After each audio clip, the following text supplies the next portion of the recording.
அப்போ எப்படி உங்ககிட்ட நான் நல்லது எதிர்பார்க்க முடியும்? சொல்லுங்க. பசங்க பேசுறது உண்மை தானே. நான் சொன்னாக்கா தான் நீங்கள் கோச்சிக்குவீங்க. வாலிபன் சொல்கிறேன்ல, அந்த மாதிரி நடக்காத பார்த்துங்கன்னு சொன்னேன். இப்போ புண்ணியமூர்த்தி கூட பேசும்போது என்ன சொன்னார்? பெரியவங்க சின்னவங்களும் மதிக்கணும். ஏன் மதிக்கிறான்? அவன் ஜெயிச்சானா அவனை போடாமல் இருந்துட்டு போய் நிற்கிறான். ஆனால் நான் ஜெயிச்சாலும் தோத்தாலும் இன்னும் மதிக்கிறேன்ல. எல்லார் வாயிலையும் என்ன வருது? பணங்கிறவங்களுக்கு சீட்டு கொடுக்கணும்னு. அப்போ பணத்து மேலே தானே உங்களுக்கு என்னங்குது? பக்தி மேலே எண்ணம் இல்லையே, மண் மேலே எண்ணம் இல்லையே, கட்சி மேலே எண்ணம் இல்லையே, மொழி மேலே எண்ணம் இல்லையே, பணம் தான் என்ற எண்ணம் வச்சுன்னுக்கிறவங்க எப்படி நீங்கள் 35 வார்டில் ஜெயிக்க முடியும்? எலெக்ஷனில் செலவு பண்ணணும், நோட்டீஸ் போடணும், அவன் வீடு வீடாக கொடுக்கணும், இதுதான் செலவாக இருக்கணும். ஆனால் நீ எதிர்பார்க்குறது என்ன? இது உள்ளத்தில் ஒன்று வச்சுன்னு வெளியில் ஒன்று பேசினா புரிய வச்சுனா. அதுதான் என்ன எல்லாரும் சொல்கிறது. வெளிப்படையாக எல்லாத்தையும் சொல்லிடுறார் தலைவர், உள்ளத்திலே வச்சுக்கினார். என்னால் அதெல்லாம் வைக்க முடியாது. வெறும் பணம் தான் கொள்கை அப்படின்றது பார்ட்டிக்காரங்கிட்ட இருக்கக்கூடாது. செலவு பண்ணுறதுக்கு தாக்கத்து இருந்தால் செலவு பண்ணுறான். ஆனால் பணம் கொடுத்தா தான் நாங்கள் ஓட்டு போடுவோம்னா அவன் பார்ட்டிக்காரனும் கிடையாது. அவன் மொழி மேலே பற்று உள்ளவன் கிடையாது. அவன் அம்பேத்கரிஸ்ட் கிடையாது. இதுதான் என் பாலிசி. நீங்கள் நல்லா கொஞ்சம் யோசனை பண்ணி பாருங்கள். பேசுகிறவங்கெல்லாம் அதே தான். பணம் வச்சுருக்கணும். அவர் கூட சொன்னார் நம்ம சகோதரன், பணம் யாருக்குதோ அவங்ககிட்ட அப்படிங்கிட்ட. ஒருத்தர்கிட்ட பணமே இருக்காது, என்கிட்ட பணம் இருக்குதுன்னு சொல்கிறான். சீட்டை கொடுத்துடலாமா? ஜெயிக்க தகுதிக்கிறோம் யார்? அது பார்ட்டிக்காரங்க கண்டுபிடிக்கும். கண்டுபிடிச்சிட்டு என்கிட்ட சொல்லுங்க, நான் இவருக்கு கொடுத்தாக்க வாய்ப்பு ஜெயிக்க முடியும். இப்போ சவுந்தரா நான் எதுனா சொல்கிறேன்னா சவுந்தர் ஜெயிக்குவான்னு எனக்கு தெரியும். ஆனால் என்ன வார்டு வருதுன்னு பார்க்கலாம், வெயிட் பண்ணுக்கிறேன். கமலா ஜெயிக்கிறான்னு எனக்கு தெரியும், ரவியா ஜெயிக்கிறான்னு தெரியும். நானும் கேல்குலேஷன் போட்டு வச்சுன்னு இருப்பேன்ல. அது என் பார்ட்டிக்காரங்க தான் அது முடிவு எடுக்கணும். அதுதான் ரொம்ப முக்கியம். நான் ஒண்டி முடிவு எடுக்கிறதில்ல. ஞான் சகரன் பேசும்போது சொன்னார், இங்கே கட்டிக்கிற ஸ்கூலில் யாருக்கும் தெரியாதுன்னு. அது பேர் மொரார்ஜி தேசாய் ஸ்கூலு. கேஜிஎஃப்கார யாரும் இல்லை, எல்லா வில்லேஜ்காரனுங்கிறான். 1ஆம் கிளாஸ்லேருந்து எஸ்எல்சி வரைக்கும் சாப்பாடு, துணிமணி, லக்ஸூரியாக இருக்குது இந்த இடம். போய் பாருங்கள். நீங்கள் யாருன்னா பார்த்துருப்பீங்களா? நம்மளுக்கு தெரிஞ்சதுன்னா ஆனஸ்ட்மெண்ட் மார்க்கெட்டு சர்க்கிளு, சுராஜ் சர்க்கிளு, அப்புறம் காந்தி சர்க்கிள், அப்புறம் அங்கே போனாக்கா அது என்ன அது பிக்சர் ரோடு, அது ஒரு ஹோட்டலது பஷீர். டீ குடிக்கிறது, பேசுகிறது, போயிடுறது. வேறு என்ன தெரியும்? நான்மணிங்க ஏரியா பற்றி என்ன தெரியும்? எந்த ஏரியாவில் யாருன்னு எப்படி தெரியும்? இதெல்லாம் யார் பார்க்கணும்? பாட்டுக்காரங்க பார்த்து சொல்லணும். இன்றைக்கி முனிசிபாலிட்டியில் என்ன ஊழல்னா அவங்க ஏன் கொடுக்க மாட்டாங்க அந்த சிடினா, நான் கேட்ட கேள்வி அவங்களால பதில் சொல்ல முடியாது. சொல்ல முடியாதுன்னா நீங்கள் பிரசிடெண்ட்டாக உட்கார வைக்கிறீங்க. வாய் திறந்து பேசாதனால கவுன்சிலரை உருவாக்குறீங்க. எப்படி முன்னேறும் ஊர்? எப்படி டெவலப் ஆகும்? சொல்லுங்கள் நீங்களே. இப்போது நம்ம இவர் ஈடி பிளாக்கு பஞ்சாயத்து தலைவர் பாண்டியன் கூட நேற்று ஐஎன்டியூஸில் நின்றுந்தார் இல்லைங்களா? பாண்டியன் என்ன அவங்க கொள்கை? எங்களுக்கு கிளியர் பண்ணிவிட்டு நீங்கள் கிரவுண்ட் எடுத்துங்க. பணம் கட்டணும். ஒரு ஏக்கருக்கு 6 லட்சம், 8 ஏக்கருக்கு 48 லட்சம், அதெல்லாம் கூட பேசினாங்க. நான் பார்த்துன்னு தான் இருந்தேன். நான் ஒன்றும் சொல்லிக்கல, நான் தலையிடவே இல்லை. இத்தனைக்கும் அந்த கேஜிஎஃப் கிளப்பில் நானும் ஒரு மெம்பர் தான். தினம் ஸ்னூக்கர் ஆட போவேன். அதில் குறிப்பிட்ட ஆளுங்க ஒரு 5 பேர் லீடுங்களாக இருந்துக்குன்னு அவங்க காலம் தள்ளினுக்கிறாங்க. நீ கேட்குற தொழிலாளி என்னான்னு கேட்கணும். எங்களுடைய செட்டில்மெண்ட் ஆகாத பிஜிஎம்எல் ப்ராப்பர்ட்டி எதுவும் நீங்கள் அசஸ் பண்ணக்கூடாது, விற்கக்கூடாது, அதுதானே கேட்கணும். கேட்டிங்களா?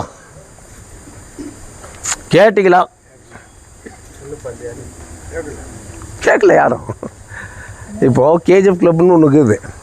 அந்த கிளப் ரிஜிஸ்ட்ரேஷன் ஓல்டில் 3 அதுக்கு பேர். அந்த கிளப்பில் நீ மெம்பர் ஆகிட்டீன்னா இந்தியாவில் எல்லா கிளப்லையும் நீ மெம்பர்ஷிப்.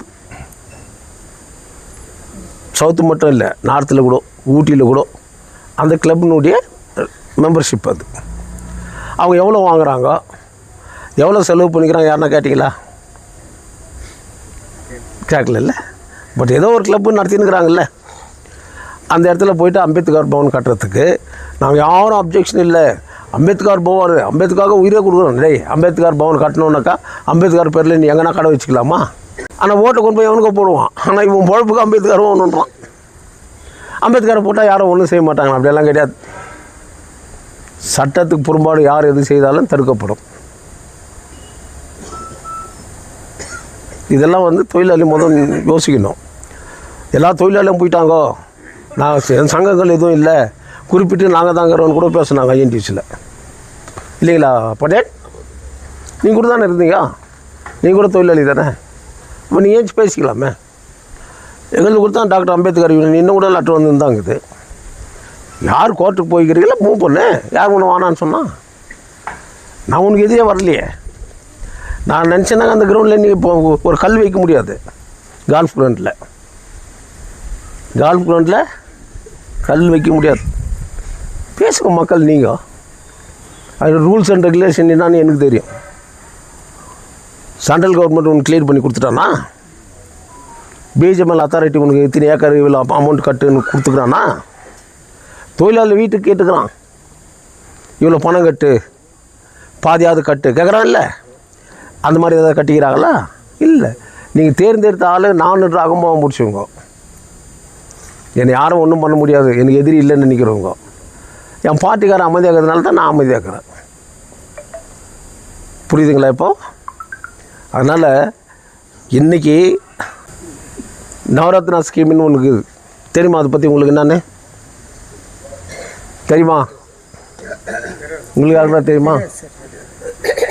நவரத்னா ஸ்கீம்னு ஒன்று இருக்குது. பல கோடி அதுக்கு சென்ட்ரல் கவர்மெண்ட் கொடுக்குறது. ஒவ்வொரு வார்டுக்கு எவ்வளோ போட்டுக்கிறாங்க அப்படின்னு பில்லு வாங்கிட்டாங்க. சொல்லுங்கள் உங்கள் வார்டுங்களில் என்ன நடந்துக்குதுன்னு. மிச்சம் பில்லும் கொடுக்கணும் அப்படின்னு கமிஷனர் ப்ரெஷர் பண்ணுறாங்க எம்எல்ஏ. எப்படியே போடாத இடத்துக்கெல்லாம் இதெல்லாம் கேட்கணுன்னா யார்?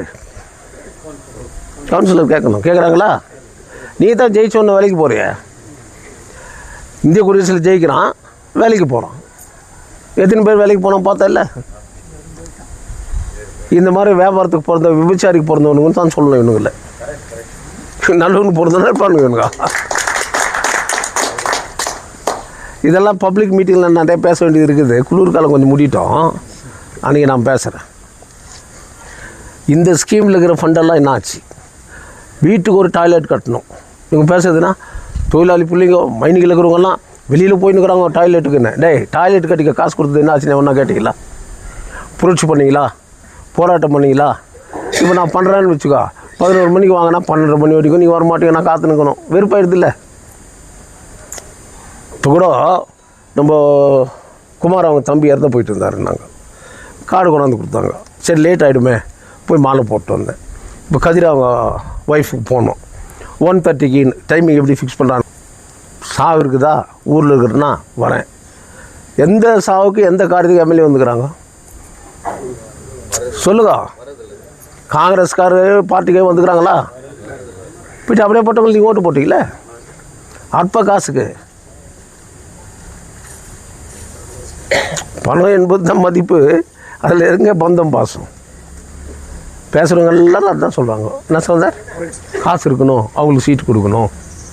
காசே இல்லை, நிற்காதீங்க, போய் இண்டிபெண்ட் நில்லு, கஷ்டப்படு, சாவு, ஜெயிச்சிடு. உனக்கு யாருன்னா 10 லட்சம் 15 லட்சம் கொடுப்பான்னு வெயிட் பண்ணுரு. போன முறை என்னாச்சு? யாரும் கான்டாக்ட் பண்ணல. இவனெல்லாம் வாலண்டியராக ஓடுறானுங்க. இப்போ என்டி பிளாக்கில் கூட நம்ம வீர் டிஸ்கார் வந்தார், ராஜு. யாருக்கு சீட்டு கொடுக்குறோன்னு கேட்டிங்களா இல்லையா? கொடுத்தனா இல்லையா? ஜெயிக்க வச்சிங்களா இல்லையா? அப்புறம் என்ன பண்ணான்? அப்போ என்ன பண்ணீங்க நீங்கள்? காரி துப்பி விடக்கூடாது. அவனுக்கு அதை பற்றி கவலையே கிடையாது. 5 வருஷத்துக்கு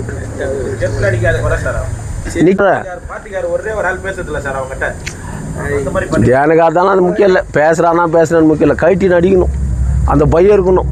ஏரியாக்காரங்கெல்லாம் ஒன்றா சேர்ந்து முனிசிபாலிட்டியில் தர்ணா பண்ணணும். இவனை கவுன்சிலேருந்து எடுன்னு சொல்லணும். டிசி வர வரைக்கும் ஏஞ்சிக்க மாட்டேன்னு சொல்லணும். அந்த தைரியங்குதா? போலீஸ்னால் பயம்ன்றீங்க. போலீஸ்க்குன்னு அதுக்கு நம்ம பயப்படணும்? நம்ம கொலைகாரனுங்களா? திருடனுங்களா? கஞ்சா விற்றுனுக்குறோமா? விபச்சாரம் பண்ணுக்கிறோமா? ஒன்றுமே இல்லை. என் பார்ட்டிக்காரன் அந்த வேலை செய்கிறது இல்லையே. அப்படியே அவன் செய்தாலும் கூட நான் அவனுக்கு சப்போர்ட் பண்ணுறது இல்லையே. இப்போ ஒன்று அக்கா வயசெல்லாம் ஒன்று விட்டுக்கிறாங்க பார்த்தீங்களா? எஸ்பி அனௌன்ஸ் பண்ணிக்கிறாரு. தெரியுமா அதை பற்றி என்னன்னு? பெண்களுக்கு ஏதாவது கொடுமை இருந்தால், பெண்களுக்கு ஆண்களால் ஏதாவது ஒன்று ஏற்பட்டால் உடனே இந்த நம்பருக்கு ஃபோன் பண்ணுங்க, லேடிஸ் வயசெல்லாம் சர்றன்னு வந்துடும் அப்படின்னு சொல்லிக்கிறாரு. சரி, 2 லேடிஸ் சண்டை போட்டுக்கண்ணா, ஒரு லேடிக்கு தொந்தரவு கொடுத்தா அக்கா வருது, 2 பேர் சண்டை போட்டுனா 2 அக்கா வரணும்ல. இதெல்லாம் எங்கே பேசணும்? அசம்பிளியில் பேசணும். பேசுவாங்களா நம்ம அக்கா? நல்லா யோசனை பண்ணி பாருங்க சார். தெளிவுக்கிறவங்களை நீங்கள் தேர்ந்தெடுக்க மாட்டீங்க சார். கண்கண்ட பாபாசாஹ் அம்பேத்கர் உலகத்தினுடைய அறிவாளி, அவரே ஏற்றுக்காத போயிட்டு நீ. நான் இருக்கிற வரைக்கும் இந்த குடியரசு கட்சி இருக்கும் அப்படின்னு நினைக்கக்கூடாது. நான் இல்லைன்னா கூட இந்த குடியரசு கட்சி இருக்கணும். அதுதான் உண்மையான பற்று உள்ளவங்க. எது ஒன்று எடுத்துக்கினாலையும் இது reserve constitution area, schedule cost area, எங்கள் வயிற்றுலாம் அடிச்சிக்கிறாங்க, நாங்கள் ஏழைங்க. எவன்டா ஏழையாக்குறான்? என் ஊரில் ஒரு தம்பி சொன்னார் பார், 1.5 லட்சம் 2 லட்சம் போட்டு வண்டிகளை வாங்கி வச்சு நிற்க வைக்கிறேன்னு. ஏழையா நீ? மைனி நடக்கும்போது சைக்கிள் கூட இல்லாத இருந்தவன் நீ. இப்போவாது நீ வெளியூருக்கு போயிட்டு வரதுனால புத்தி தெளிவாகிட்டு இப்படி தான் வாழணும், இப்படி தான் வாழணும்னு சொன்னேன். இழுத்து கட்டுக்கடான்னு சொன்னவன் நான். கரண்ட் இல்லை உனக்கு, டைரக்டர் இட்டுன்னு வந்து 100 ரூபா கொடுத்தானாக்கா அவனுக்கு மீட்ரு கூடான்னு சொல்ல வச்சுன்னா இல்லையா? செய்திக்கின்னு இல்லையா? அந்த எரியிற லைட்லேயே எனக்கு எண்ணெய் ஊற்றாது, நீங்கள் தண்ணி ஊற்றுறீங்க. ஈத்து கட்டுறான்னு சொன்னவன் நான் தான். ஈத்து கட்டிக்கிறீங்களே, மேலே அப்சஸ் வர போட்டுக்கிறீங்களே, யாரால்? நாலு இடிக்க வந்தால் என்ன பண்ணுவேன்? தலைவர் தான் சொன்னார் அன்றைக்கி, டேய் உனக்கு பைல்ஸ் கம்ப்ளைண்ட் வந்தால் டாக்டர்கிட்ட போகணும் ஆப்ரேஷனுக்கு. அதை முடிஞ்சிட்டு பிறகு அவன் கேட்டான், டாக்டர் கூட சார் அவன் நான் பெரிய ஆள், சும்மா செய்தான் அப்படின்வேன். அப்படியாப்பட்டவன். விசுவாசம் மறக்கிறோம் யாராக இருந்தாலையும் நீ வாழ்க்கையில் மேலே வரமாட்டேன். இந்த மண் மேலே பற்று இல்லாத எவன் இருந்தாலையும் இந்த மண் உருப்படாது, மேலே வரவும் வராது. ஒன்று மொழி மேலே பற்று இருக்கணும், இல்லை மண் மேலே பற்று இருக்கணும், இல்லை கட்சி மேலே பற்று இருக்கணும். நம்மளை தூக்கி விட்ட மண்ணாச்சே, நம்ம முன்னோர்கள் உயிர் கொடுத்தாங்களே, நம்ம தொழிலாளி தந்தைங்க தாத்தாவங்க எவ்வளோ உயிர் கொடுத்துருப்பாங்க, தியாகம் பண்ணியிருப்பாங்க இந்த மண்ணுக்காக. அதை நீங்கள் கோட்டை விட்டு எங்கேயோ வெளியூரில் இருக்கிறவங்களுக்கு மண்ணை தூக்கி வாங்கி கொடுக்குறேன்னா நீ எல்லாம் தாய் மேலே பற்று உள்ளோன்னா. என் படத்தில் கூட காட்டுறான்ல, என் தாய் இதில் வந்து ஒரு பிடி மண் எடுக்க விட மாட்டேன்றான். நீங்கள் ஊரில் இருக்கிறவங்களுக்கெல்லாம் மண்ணை கொடுத்து விட்டு உன் மேலே மண் வாரி கொட்டிக்கிற, உன் மேலே நீ மண்ணி மாறி கொட்டிக்கிற. இதெல்லாம் இல்லாத எனக்கு முன்னாடி பேசிக்கிறவரெல்லாம் சொல்லியிருப்பாங்க, எவ்வளோ டெவலப்மெண்ட் பண்ணேன் நான் போட்ட ரோடுங்க தான் அன்றைக்கும் இன்றைக்கும். இது வரைக்கும் அந்த அம்மா டெவலப் பண்ணது வந்து ஒன்றுமே கிடையாது. சும்மா 10 கோடி ரூபாய் ஆர்டிஓ ஆஃபீஸ்னு கரண்ட்டை கட் பண்ணிட்டான். ஏன்னா கரண்ட் பில்லு கொடுக்கலையா? சரி தானே எம்எல்ஏ? அப்போ எவ்வளோ பேருக்கு அங்கே கஷ்டம். லைசன்ஸ் போடுறவனுக்கும் புது லைசன்ஸ் வாங்குறதுக்கும் சிஸ்டம் ஒர்க் ஆகாத. இதெல்லாம் சிந்தனை செய்து முனிசிபாலிட்டி வருது, நிற்குவாங்க, நம்மளுக்கு ஒரு அமௌண்ட் கொடுத்துருவாங்க. நான் ஏரியா தலைவன், எனக்கு ஒரு அமௌண்ட் கொடுக்கணும், அப்புறம் ஊர் கூட இவ்வளோ கொடுக்கணும். இந்த வேலையெல்லாம் விட்டுட்டு இந்திய குடியரசு ஜெயிக்கணும்னு பாருங்கள். உங்கள் செலவுக்கு என்ன தேவைப்படுதோ அவங்க கொடுப்போம். உங்கள் செலவுக்கு என்ன தேவைப்படுதோ நிற்கிற கேண்டிடேட்டை கொடுப்பான். அதனால் அவனை பூஞ்சி எடுக்கக்கூடாது. நீ பூஞ்சி எடுத்து கொடுத்தா நாளைக்கு அவன் ஏன் 10 லட்சத்துக்கு ஓடாது இருப்பான்? கொஞ்சம் சிந்திக்கணும். முதல்ல பேசக்கூடாது, இதயத்துலேருந்து பேசணும். அதனால் நம்ம பப்ளிக் மீட்டிங்கில் தெளிவாக சொல்லலாம் எல்லாத்தையும். இன்னும் இருக்குது, குளிர்காலம் போட்டோம். ஏன்னா அந்த குளிர்காலத்தில் என்னன்னாக்கா பொரிச்சிக்கறிக்காரனுக்கு தான் லாபம் இல்லையா? சரி, நம்மளால ஒருத்தர் லாபம் அடையிட்டுமே, ஆனால் என் மக்கள் குளிரில் நிற்குவாங்களே, அதுக்காக தான் நான் போடாதுக்கிறேன். புரியுதுங்களா? நிறைய சிந்தனை இருக்குது. முனிசிபாலிட்டி நம்ம டேக் ஓவர் பண்ணோம்னா தங்க வயலுக்கு எம்எல்ஏவும் தேவையில்லை, எம்பியும் தேவையில்லை, மற்றதெல்லாம் நான் பார்த்துக்கிறேன்.